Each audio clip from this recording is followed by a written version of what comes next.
a seat. I'm sure you've noticed the recent commotion and preparations going around. I think it's time we show you what we've been up to. Before you even start, I'm gonna have to tell you, whatever it is that you are planning, we've already tried it, and it doesn't work. What you guys have built here is amazing. It's a working system, and you have the right people to keep it running. Don't waste it trying to play the hero. Okay, hold on. Let me at least tell you what our plan is. What do you mean you've tried it before? You want to go out searching for answers, don't you? Find a way to save the Earth. Our captain had the same idea. All it did was put a dent in our numbers and scar our relationships. Some answers cost a little too much. Okay, so your company went out looking for answers on what basis exactly? Did you guys have the same evidence we do? The first days of the infection were a crucial time to search for answers, but there was too much chaos for that. Fortunately, in our case, I think the answers came right to our door. Have you seen these guys before? Yeah, we've seen the bigger ones. Yeah, some of the bigger ones are still standing. The smaller ones went extinct around 8 months ago. These guys showed up with the first waves of zombies that attacked us. That was only 2 weeks after the infection, and they were already dead walkers. With all the chaos in this city, everyone was running away, but these guys were rushing in. I'm thinking they either knew what was going on, or perhaps even had a hand in it. These were likely just pawns acting under some higher authority, though. Maybe the government. Do you guys know anything about it? No. The government doesn't play around with information. Everything is confidential. We're only told exactly what we're supposed to know. Did you get some information from these guys? We've dealt with plenty of them before. We've searched each and every body for anything useful, but shockingly there was absolutely nothing worth noting, except one day we were clearing Eastwood, and there was one dead in the alley behind the Eastwood Mart. We found this on his body.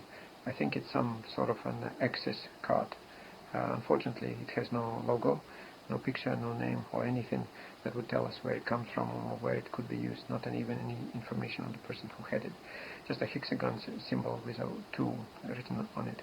Now, unfortunately, we have nothing here to extract the data within this card. Our initial plan is to go to some tech facility and look for card-reading devices that could extract any form of information from it. Do you guys think that's possible? Well, considering they are likely a high-budget research organization, their security is bound to be tight. Now, if they were some secret organization that keeps everything in the shadows, it's not exactly impossible that they're running their own secretly developed protocols and security algorithms. But the industry standard is to always use publicly shared protocols and algorithms because they provide the highest level of security despite their underlying mechanisms being completely public. If we are lucky, the microchip in this card has a digital certificate embedded in it. The information of the owner and the issuing organization should be included with the certificate. Assuming this is a high-security smart card, yes, we will need a specialized reader to talk with the microchip. Which tech facility have you considered? So here, in our safe zone, we've searched everything. There is nothing left to find. Unfortunately, the rest of the central city is a complete suicide zone, which you guys know very well. There are those two high-tech complexes further out, the Wiesbaden Mainz complex to the west and Frankfurt to the east, but we'll keep them as our last resort. Instead, our surveillance showed both the north and south exits are highly blocked off by debris and roadblocks. But look right here, right on our own southern border, just past the Sundown district. There is a highly funded facility right on the edge of the city line. Considering the timing, the main hub is likely in one of those huge neighboring urban complexes, or worst case scenario, it's deep underground. Either way, this border facility is our best choice to start. We can take the metro line and get right down to it on a train.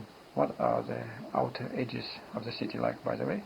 Will we be running into a lot of people even if we keep it right on the border? This city is a serious red zone. No one is brave or stupid enough to roam close to the center. If we keep it right to the southern border, we can probably avoid outsiders, but if a spy catches us, it likely won't end until we take out their whole gang. You'll have to be extremely cautious. If people outside find out about the safe zone, you'll be bringing unnecessary attention back home. Any matters that come up outside this city have to be taken care of outside this city. In that case, I guess we have to do our best not to be seen. And it's perfect. The facility is very close to the city border, right next to the hills here. I'm thinking we take the train on the metro line up until the Taunus Gate station. We'll keep a steady 15 kilometers per hour speed up until the Metropolis station to avoid attracting attention to the base, and then we speed off from there, which means all the free roamers through these areas, we'll be pulling them along with us. If while we're gone, at least the base won't have to worry about major attacks from the west side for 2 to 3 weeks. What's going to happen to the people here while you're gone? I've told Eric he will be in charge. People here trust Eric, and most of my good decisions are made based on his advice. Things here are stable enough now, which is why we are even able to make a plan like this. Of course, I want to just stay here. The danger outside isn't something I want to discover or bring home. But even you guys can deny it. The zombies are only getting worse. There is a giant dude fully capable of wielding a sledgehammer now, and the numbers, of course, are continuing to increase. If we don't take the initiative now, we'll just slowly walk ourselves to our inevitable doom. I don't want us to continue living in fear for another year or two. Anyways, we'll stop the train at the Taunus Gate station, and after that we'll go on foot to reach the facility. Once we stop, we'll likely have shaken off many of the zombies we attracted from the engine noise, but there will plenty still following us. We'll have two options. Either we deal with them immediately as we arrive, or we deal with them on our way back. I think our best option is to deal with the trailers immediately, because at that time they'll be coming in waves. Otherwise, if they hoard up out there, and if we catch ourselves in need to rush back, it could end up being a messy situation. Alright, that's basically it. Does the plan sound alright to you? And the main reason we've called you here is to ask if you guys could join us on our mission. I think having you with us would give us a better chance of success. Yeah, we could see that coming a mile away. About what I said earlier, I was just trying to test you guys to see if you actually had a plan, or if you were just acting out of overconfidence. I can see that the plan is prioritizing safety. I don't exactly think it's bad, but the risk is definitely still there. However, we're also eager to find those answers. We'll be joining you on this mission. Elena and I had already discussed it earlier. It was quite obvious what was going on, looking at the shift of manpower lately. That's amazing to hear. And yeah, I've had the guys put in extra time to make sure we're as ready as we could possibly be for our departure. It's our first time going outside in a year. Thank you guys so much. We highly appreciate your support. The feeling's mutual. You guys have done a lot for us, and we won't forget about it. We'll be on our way then. Yeah. See you guys later tonight.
Psst.